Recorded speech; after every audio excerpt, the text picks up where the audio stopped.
Welcome everyone to the February Speak Out talk. Just to give you an introduction to myself, I am Frances Holmes. I am one of the founders of Speak Out Revolution. I'm just going to give a quick introduction to the Speak Out Talk series. Speak Out Revolution wanted to provide a platform for individuals to talk on topics that really needed attention. Previous talks have been on invisible disabilities and neurodiversity in the workplace, and today's talk is on navigating race and gender in the workplace. I'll hand over in a minute to Barbara Baffoe-Bonnie from HerIn England for the main event of today's session. So I'm now going to hand over to Marie to try and keep everything to time to introduce Speak Out Revolution in more detail. Thank you, Marie. Thanks so much, Fran. So just while we're waiting for people to join, I wanted to give everyone an introduction to Speak Out Revolution in case you haven't come across us before. So our mission is to cancel the culture of silence on harassment and bullying in our workplaces, really trying to address toxic culture and negative behaviours so that we can have workplaces that deliver value from all of their employees and everyone feels welcome. And we had a really simple idea on how we wanted to do that. So we recognize that we have some societal challenges around inclusion across different social groups, and we see that problem showing up in our workplaces. The real challenge that we want to address is people's inability to openly talk about that, and we really want to increase the transparency of what these challenges look like for the targets of this type of behavior. And we had a simple idea. We launched a nationwide, which is now a global survey, in which people can bear witness to their experiences around harassment and bullying in workplaces and document their route to resolution. And what we want to do with that collective intelligence is present that openly on the Speak Out website via a Speak Out dashboard, so everybody can be empowered to understand what that looks like and help those that may be subject to those behaviors. And we really have a vision where everyone is empowered to speak out. So to speak out based on their experience so that other people can benefit from that knowledge and then actively intervene and disrupt those behaviors in the workplace. So that's a little bit about Speak Out Revolution. And if you could move on to the next slide, I just want to briefly touch on an upcoming campaign that we're really excited about. So from the insights that we're seeing from the Speak Out survey, we have predominantly received responses from the engineering sector, which is unsurprising as Fran and I have worked in the sector for the last decade, so I don't think it says anything about engineering explicitly. So our campaign is around designing HerIn. We started to gender disaggregate the data, and we see clear and fundamental barriers to female participation within the profession, which really holds at risk society's ability and the engineering sector's ability to design innovative solutions that incorporate everyone in. So our hope is that we will run our campaign, raise awareness. We're developing a think tank, and we're going to output a document that we will provide free to organizations across the engineering sector so that they can look at the tangible actions they can take to ensure that women are designed into their workforce. Please visit our website if you're interested in a copy of this document or you would like to get involved in the campaign. We've got some amazing supporters, the Women's Infrastructure Network, the Women's Engineering Society, and various other organisations that are committed to driving gender equality within the engineering sector. If you work for an organisation that would like to support us, please do reach out to us via the website. So that's everything from me. I'll hand back over to you, Fran. Thank you very much, Marie. And we're very much looking forward to our upcoming campaign, which starts on Monday. I'm now going to hand over to Barbara for the main event to let her introduce herself and her talk. I know there'll be a lot of questions throughout the talk, so please can everyone include it in the Q&A section of today's event, and we'll get to them at the end, and we'll also address any that we don't get through in future discussions on our YouTube channel and on our website. So thank you very much. Can I hand over to you, Barbara? Oh, sorry, Barbara, I think you're on mute.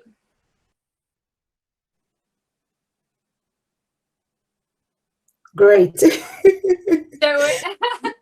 I need something like all the time. this.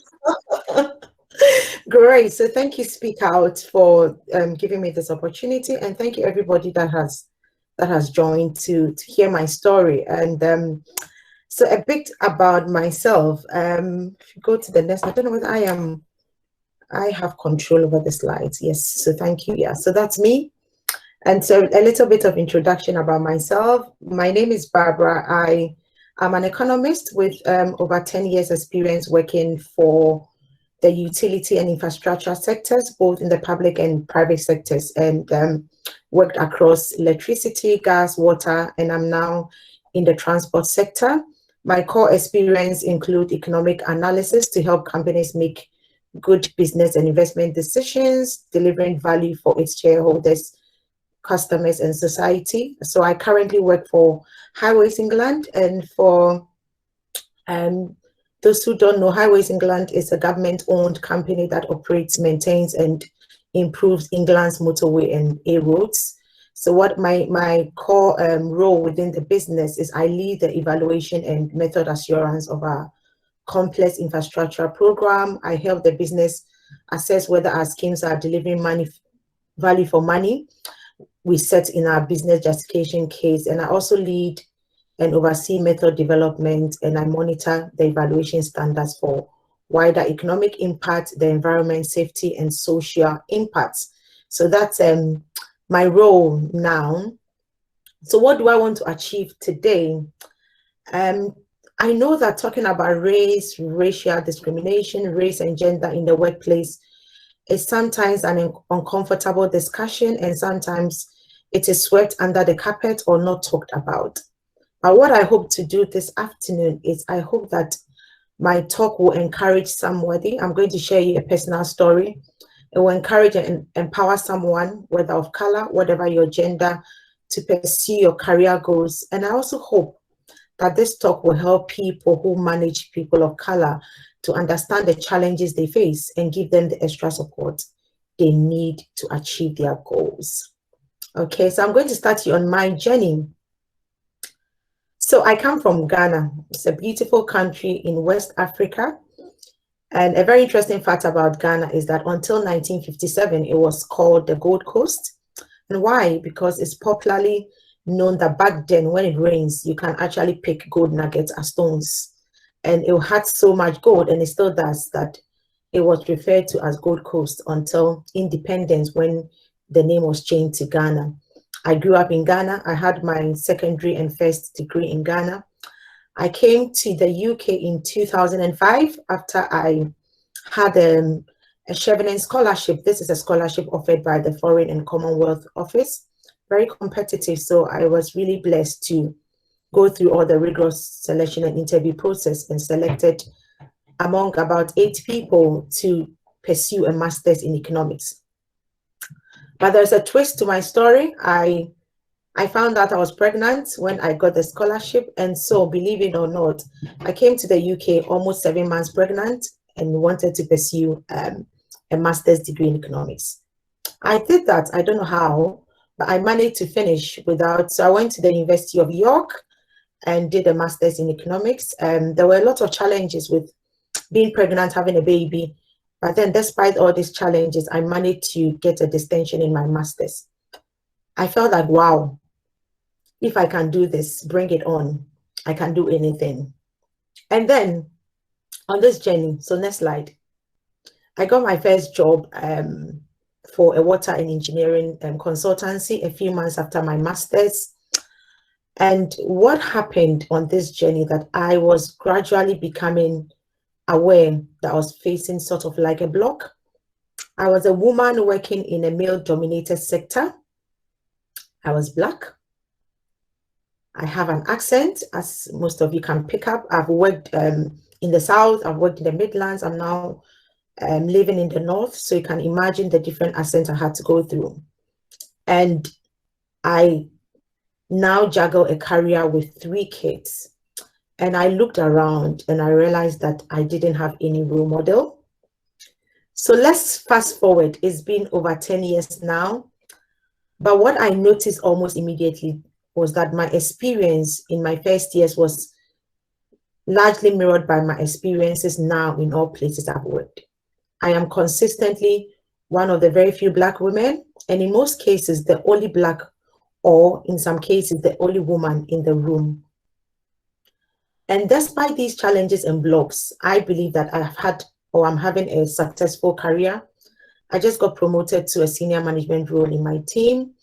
And so my talk this afternoon is to really pick up, how did I survive where I've seen others fail to achieve their potential, unfortunately? What has been my struggles and doubt? How did I get here? And hopefully, as I give bits and pieces of this, somebody here might pick up something which they can run with, and it will be a blessing for them, okay? So what have been my challenges on this journey? Before I go on, I just want to give you my clear stance, okay? I believe in equality, I believe in fairness, I believe in diversity, and I don't want to be in the boardroom or in a position just because of my color or gender. But I must earn it, and I must be given equal opportunity to earn it. But I'm also aware that there is systemic racism that affects the very structure of our society. It affects where people live, it affects education, housing, and even healthcare. And there are also institutionalized gender and race bias, which will affect whether I get it or not. So let me give you some statistics. A study by McGregor Smith Review of Race in the Workplace in the UK in 2015, it found out that 1 in 8 of the working age population were from Black and minority ethnicity background, yet BAME individuals make up only 10% of the workforce, and they hold only 6% of the top management positions. It also found out that all Black and ethnic minority groups are more likely to be overqualified than white ethnic groups, but white employees are more likely to be promoted than all other groups. So these are really stark statistics looking at whether I get to that position or not. And I also believe that every person, regardless of their ethnicity or background, should be able to fulfill their potential at work. And so I like this quote that Martin Luther King Jr. said, that I must be judged not on the color of my skin, but on the content of my character. So these are my clear stance as I go through the various challenges I have been through. Okay, so what have I learned on this journey? What have been the challenges? Fortunately, I can't recall any brutal case of racism in my career path. It has been very subtle. For example, people assuming you are not clever just by how you look and making you feel it. Or sometimes people leaning towards you when you speak because they can't seem to understand what you are saying. And there have been many times, and I've recalled many times, that I'm not even given the opportunity to talk at all in meetings. So what have I learned to do? What have been the challenges? The first thing is code switching. Okay, so code switching really involves embracing the dominant culture or vernacular among certain groups, like your co-workers, for example, and switching to a more authentic self when you are around friends and family. So my daughter once said, "Mommy, you sound very different when you're on the phone to your colleagues than when you are talking to your sister." And I know that she was referring to how I speak. And so for me, code switching has been a survival technique, a tool that has helped me to seamlessly blend into different social and professional situations, particularly when I am in the minority. I talk and act like them to be accepted.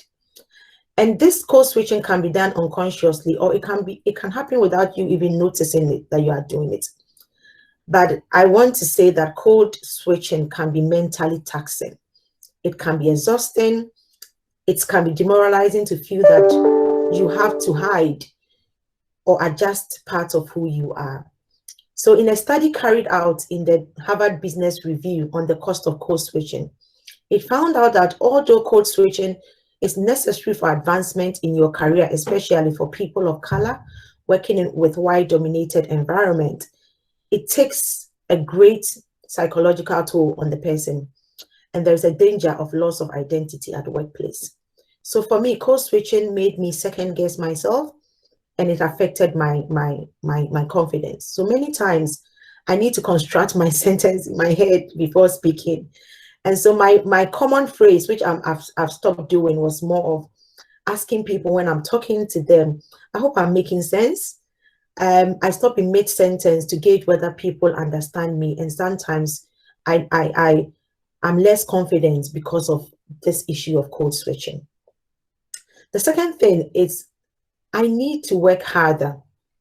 And it has been a good ethos for me. And it has been one of the secrets of my success. But in the beginning, it always feels like I needed to prove myself.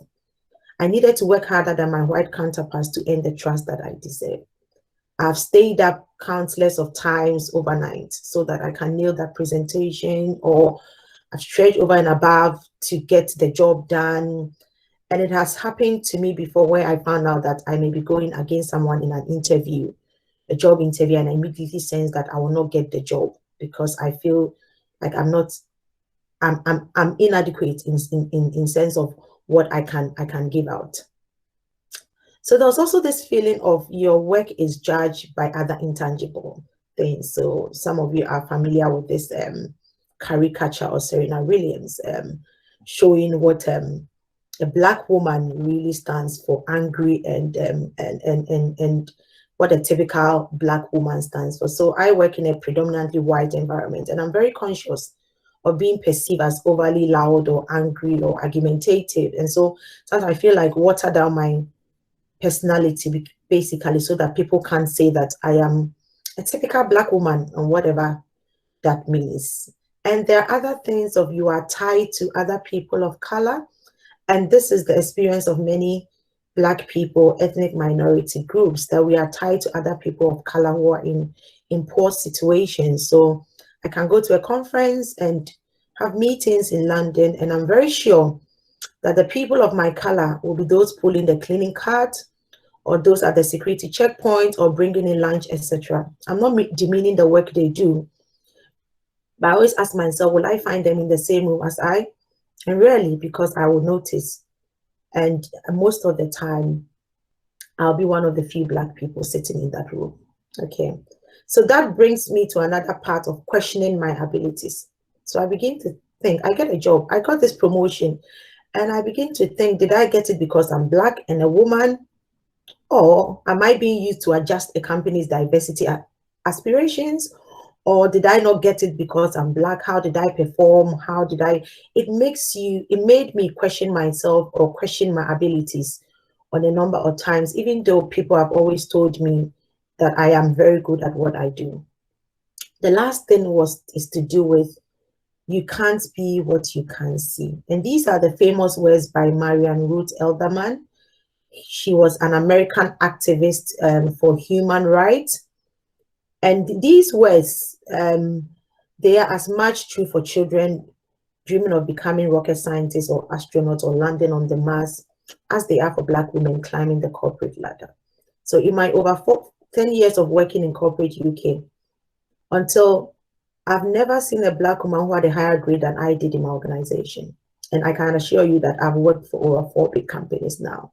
But I'm happy to say the Highways England they have a director who is a woman of color. So it gives me a lot of hope. Okay. So how have I navigated? How have I gone through this maze? I want to just pick up on a few of them. The first one is a strong sense of worth and faith that you can do it. And I owe that to my dad, who instilled that in me.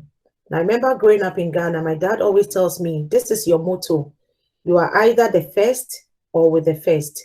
And for somebody as young as 6 years, I found that very daunting. But my dad never gave up to tell me that you can be what you can be, no matter your limitations. So that has been really a good sort of strength and backbone for me. And so we need mentors who can help women and women of color to realize this. And so I want to say to everybody here, speak to your children. Tell them they can do it, no matter their color or gender, that they can be who they want to be. Instill in them that strong sense of worth, because it did for me. This sort of behavior my dad instilled in me. The second bit is that I tried so hard not to take the victim's position. So I tell myself, why didn't I get this job? And I begin to think that I need to take responsibility for my failures and my setbacks. So yes, unconscious bias pushes people to think differently if people are not of the same color or gender. But then I begin to look above what people perceive me to be. And I took responsibility for my failures and setbacks. I looked at it, why didn't I do well in this particular project or in this study or in this presentation? Did I prepare adequately? Should I have done something else? I always took responsibility for my failures and setbacks. And so this is where, unfortunately, for my own people of color, this is where we fall down and we take the easier approach of the blame mentality. So I want to say that don't allow people to control how you become, and always take that easier route of blaming and say that I didn't get it because I'm a woman. I didn't get it because I'm black. I didn't get it because I am this color. But being able to say that I am not going to take the victim position. And for me, that mentally has given me the strength to go on. The second thing is that I work hard. And maybe I have some of my colleagues I've worked with over the years here now, and they can attest to that. I allow my achievement to speak for me, because that is an undeniable thing. When people see you deliver, they would have no choice than to acknowledge that. And the last thing is also about mentorship. So I've had people who have trained me. I've always looked out for people to help me, teach me the ropes of the game. And that has been some of the ways that I've navigated this race and gender maze on my journey. So what do someone like me do? There's one particular thing I want to pick up this afternoon. So barriers to advancement for women and minority tends to be both structural and rooted in unconscious bias. Okay, so if you go to the next slide. So Harvard did a global online research study, which included over 200,000 participants, and showed that 76% of people, both men and women, are gender biased and tend to think of men as better suited for careers and women as better suited as homemakers. And so I think, and from my experience, career sponsorship can actually break down these barriers. And sponsors do not need to be your same race or gender, but look for ways to relate to potential sponsors. Okay, so a lack of sponsorship, according to a study that was carried out, showed that is what is keeping women from advancing into leadership roles. So who is a sponsor? A sponsor is someone who will advocate for you, and they are usually more senior in the organization and have an interest in helping you advance your career.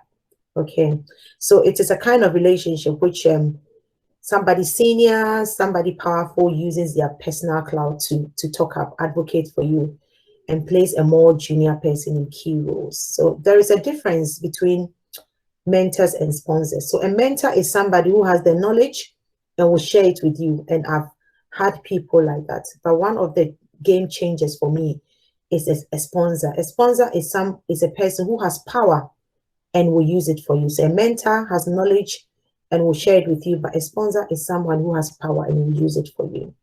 And so I want to say that for Black women, sometimes finding sponsorship is challenging in their organization. And so companies must facilitate it. What I did in my own is when I moved to Highways England, I looked for a sponsor. I went to her. I said, I want you to teach me the rules. I want to go higher. So I want you to help me. I want to take me into board meetings. I want you to show me how to get there. And it's been a very great relationship. I think that organizations must encourage these forms of sponsorship. Okay. And you must also look for opportunities. So a sponsor can be within your organization or outside your organization. So next slide. And I want to say that, there's been, thank you very much for listening. And to my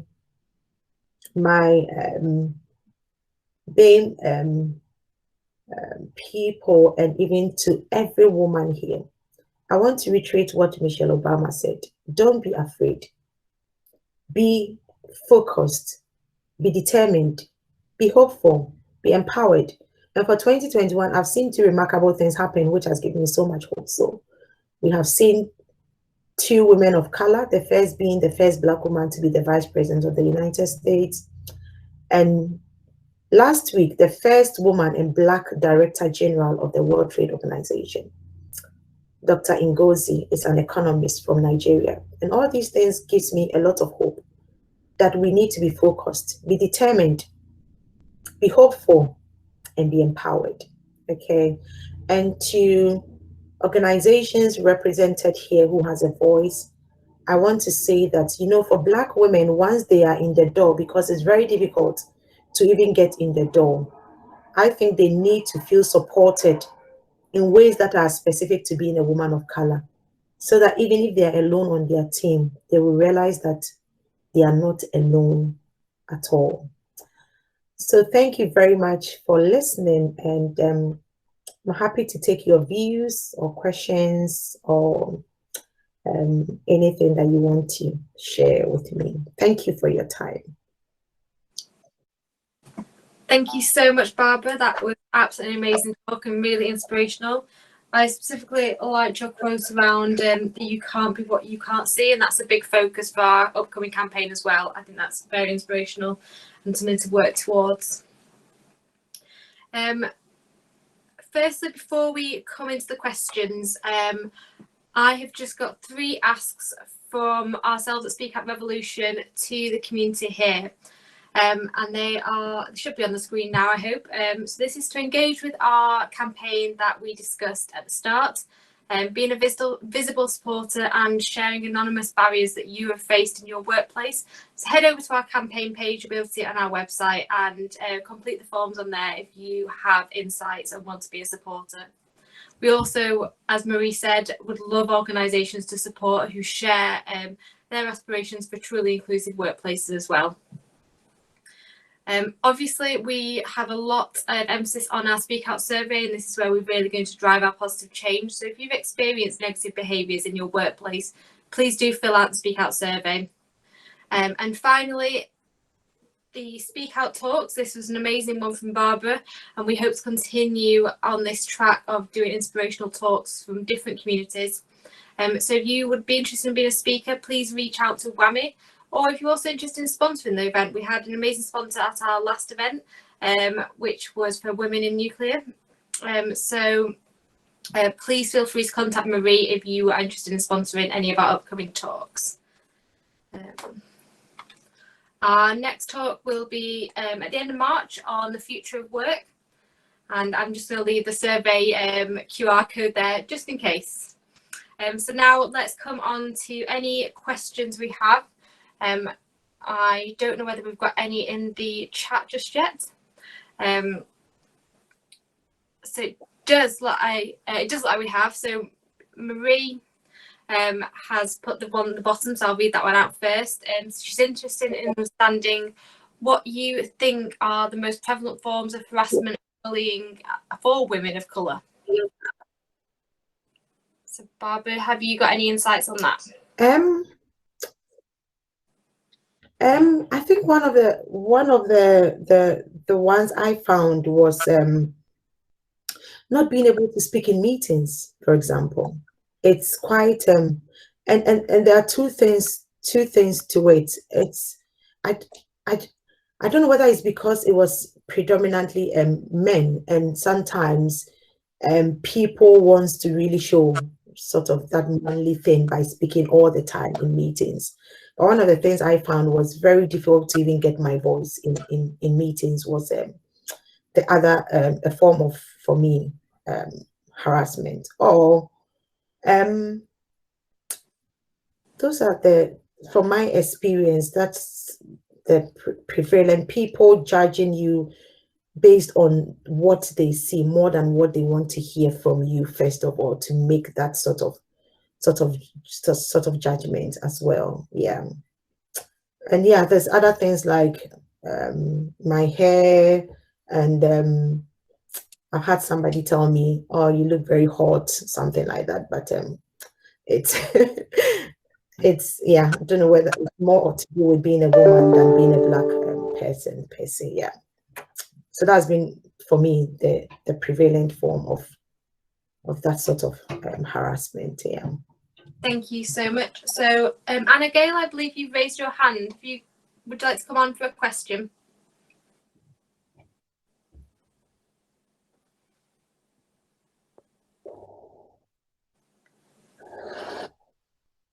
No? Can you hear me? Yeah, yes, we can. Wonderful. Okay, all right. I'm kind of interested. We often talk about the way people behave towards us.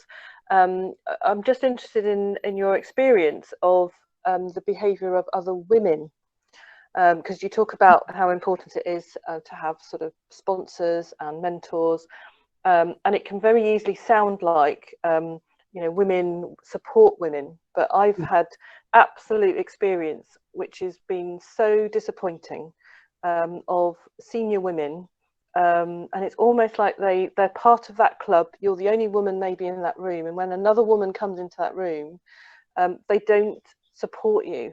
They see you as a threat. What's your experience? I've not had that experience.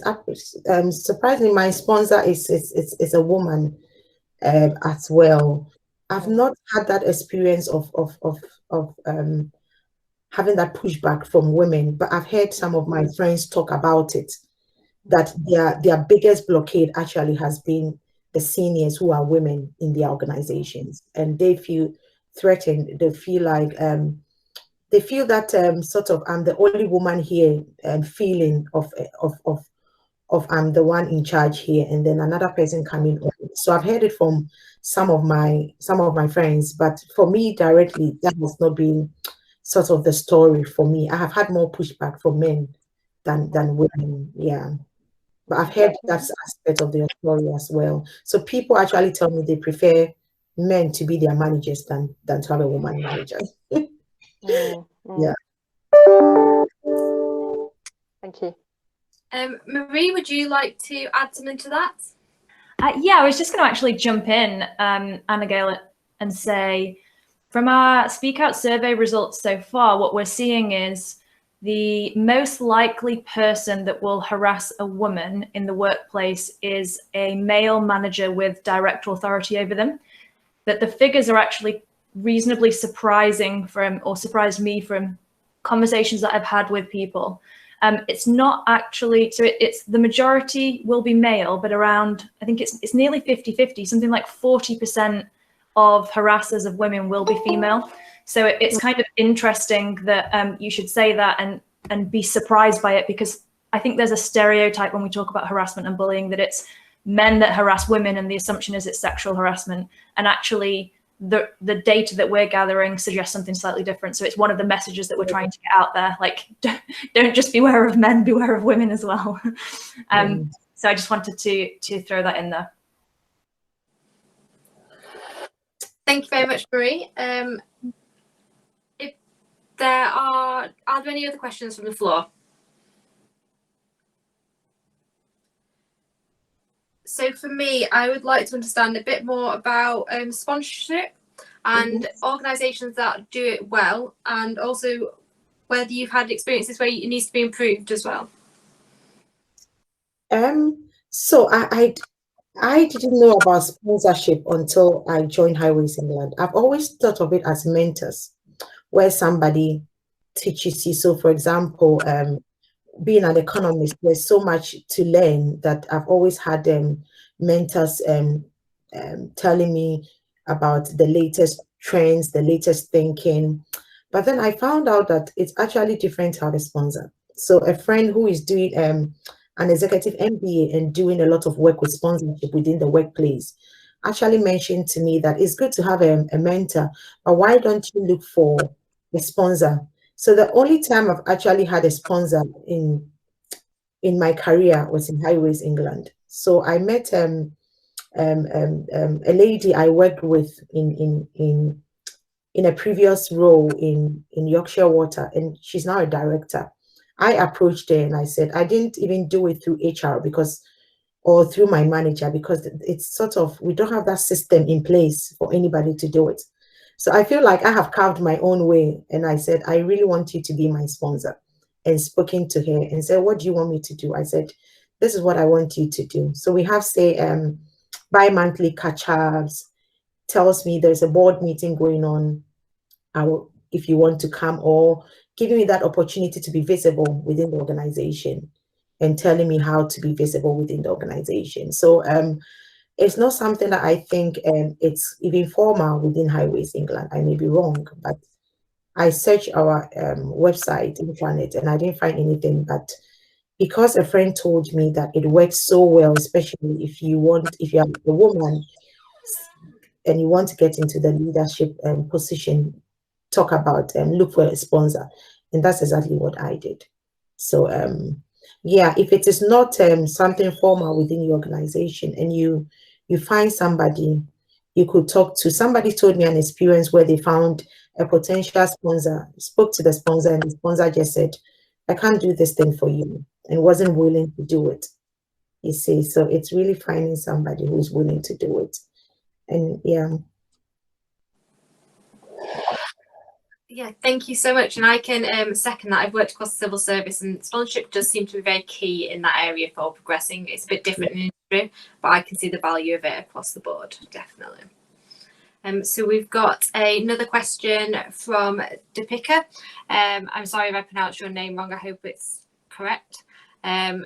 If you are in an organisation which says it is inclusive, but you find you are not progressing, how do you prepare to have those tricky conversations? Yeah. So I found myself in a similar situation before, where everything about the organization was an inclusive company, but it is very difficult to progress. It is very difficult to progress. The first thing is because it's so institutionalized in terms of you can only progress if somebody leaves their post ahead of you, and was really difficult. So if I'm in say a junior role and I need to move into a senior role, then somebody in the senior role must move on before you move on. And I remember that I had this difficult conversations, and I said that I feel like I want to move on. I need to progress, but I'm stuck in this position. And so what I did for myself is I thought about it and said, oh, there's different way of progressing within this organization. Can I, and I understand I might not be the same for organizations, but what I did was that in order to progress, I moved from one team to the other and climbed. So I moved from team A to team B because I realized that it is very easy to progress in team B and still get to the same position. But as long as I'm in team A, that thing cannot happen. So I had a conversation with my manager, and I said, if I see an opening in team B, I'm moving there because I could see potential to progress in this team. And that's exactly what I did. And I appreciate the fact that for some companies, this might not be so that opportunity will not be there. And so have that conversation. I think that we need to be open, and it depends on your manager as well, how open they are to just see your point of view and give you the opportunity to also progress as well. Thank you so much. So we've just been given another question from Colleen. How have you dealt with a situation which has been clearly related to your race and or gender? I suppose we can do this in two separate ones for race and gender, or if it's a combined one. With gender, with being a woman, it was more to do with when I went on maternity leave. So something classic really happened. I went on maternity leave, and then whilst I was on maternity leave, I realized that I was pregnant again. So it was going to be a double maternity leave, which is one of the complications in my career. And so I came back to work, and obviously I had a conversation with my director, and this man was clearly really, really angry that how can you have double maternity leave and then go on maternity leave, come back for about 5 months and go on another maternity leave? And then what I found out later was there was a lot of talk about how silly I've been and very sort of demeaning things, which he said in meetings that I later found out. And so when I eventually came back after my second maternity, I realized that I have really been demoted down, and I could sense it because there were certain meetings I wasn't allowed to go anymore. And unfortunately, eventually they had to say that we are sorry, we need to pay you off for you to go. I had a solicitor come in and all that, but that's been one of the drawbacks in terms of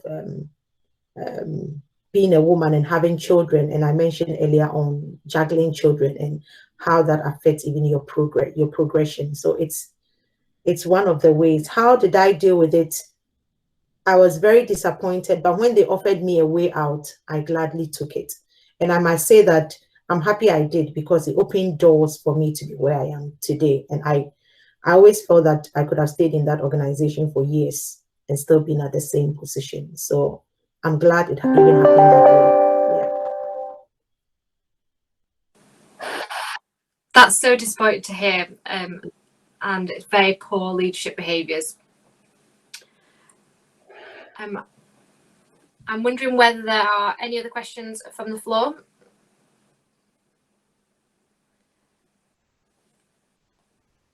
Marie has raised her hand, so please go ahead, Marie. Thanks, Fran. Sorry, Barbara, you've got 1,000 questions from me. So you just touched on basically what I would call pregnancy discrimination or maternity discrimination in the workplace. And you mentioned kind of the juggle of being female and having children and taking that time off. To what extent do you think that organizations paying men and women the same to take off the same amount of time for when they have children, to what extent do you think that that would mitigate that challenge for women? Oh, I sure think I think that it will do that, because if you give, so for example, men and women that same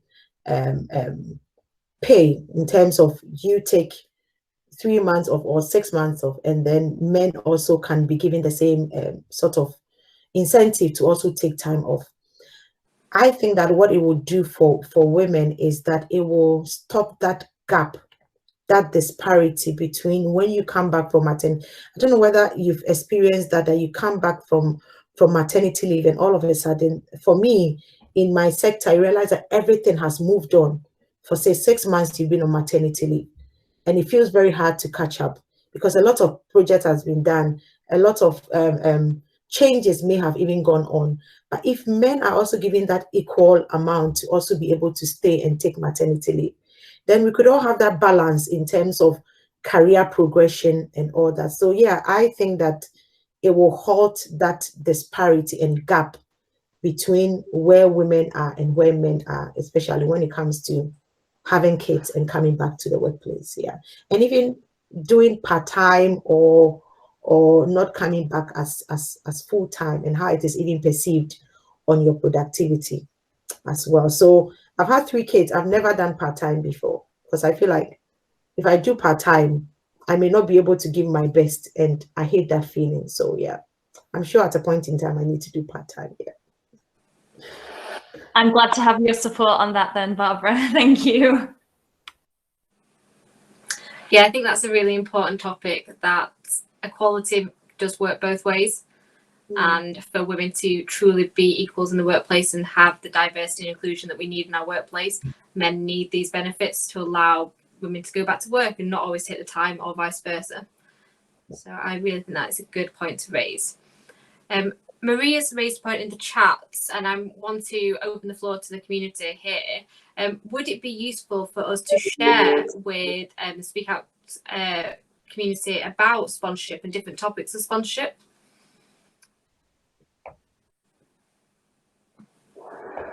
Yes.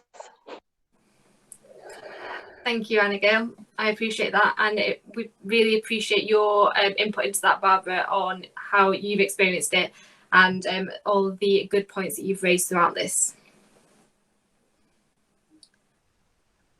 Perfect. Can I ask if there's any more questions from the floor? If there isn't, we will start to wrap up. There is a lot of discussions in the chat about how inspirational your talk was, Barbara, and how much it resonates with people across the board, which is brilliant, and they will be sharing it with their communities. So I'm glad that we've recorded it so people can go back and see this and share it with their community via our website and YouTube channel. So thank you so much for this. It has been an absolutely brilliant talk. I've learned a lot. I thought it was really inspirational, especially about fulfilling everyone's potential at work. I think that's key, and that's how we want to achieve. So I don't think there are any more questions. There's just a lot of praise for you in the chat. So definitely, Barbara, go check out the chat after this and see all of the amazing comments that are coming through, which is well deserved. Could I just jump in, Fran, and ask one last question? Yeah, go ahead. So Barbara, so my one question is, like, I know that you know that I'm white. So as a white person in the workplace, what is the one thing that I could do just in every day to really support Black colleagues? Recognize their difference. You see, give people the opportunity to be themselves, not be condescending in terms of how you speak to them, but encouragement also really helps. And letting people, when they do a good job, to let them know that, oh wow, that was really good. Because like I said, when I second guessed myself, sometimes there were comments from people that said that, oh, that was great, well done, this, that really made me begin to think that, yeah. And it sounds like, oh yeah, do we need to encourage you before you know that you are doing things right? But for me, it was really important to get that feedback and get that sort of affirmation from my white colleagues, or from my colleagues, to say that, yeah, you're doing well. I think it's really great for people, just like myself, for example, where sometimes I even feel like, am I really communicating? Do people understand my accent? I think it's getting better over the years, but it was I felt some people did not really understand when I speak sometimes. But yeah, so yes, I think that did it for me, and yeah, it might help somebody too. Perfect. And if you manage people, help them see opportunities. Yeah. No, that's really helpful. And one of my favorite things in life is saying nice things to people. So I think you're very good with that. So I think I'm really going to take that feedback on board. And I'll say, amazing talk, Barbara. I really enjoyed it. This was the second time I've listened to the talk because I enjoyed it so much. So great job. Thank you so much for the time. No, thank you. Thank you, everybody, for all your nice comments, and thanks for coming. Thank you all. We'll wrap up today's talk and say thank you so much to Barbara. It's been an absolutely amazing talk. And also thank you to Whammy, who manages all of our Speak Out talks. And without our volunteers, we would not be able to do the impact that we are doing and drive the conversations that are having here. So that's brilliant as well. So lastly, I will leave you with, please follow us on social media and follow us throughout our Design HerIn campaign in March. We hope to see you all interacting and brilliant. I hope you have a good rest of your day. Thanks, everyone. Thank you.